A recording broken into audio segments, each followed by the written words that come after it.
Magtanim ng kamyas. So ito kamyas guys, from Manila pa to. Doon to sa puno ng boss ko.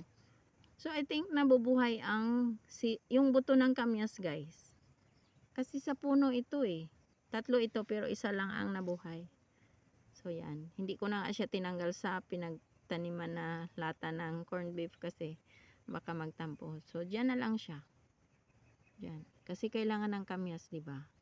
Sa pagluluto, masarap yan siya sa adobong baboy na may kamyas. Lalo na yung maraming taba. Ay nako. Sabihin ko sa iyo guys, pag nag-adobo kayo na may kamyas, nawawala ang umay. So yan guys, ang pagtanim ng kamyas, ingat-ingat lang. Yan. Nakukuha ko to siya sa malapit lang sa puno.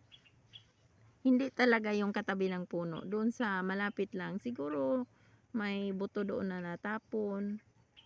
Yung halimbawa hinog na kamyas na tapon siguro doon. Tapos nabuhay. So yan guys, kamyas. Thank you so much guys for watching.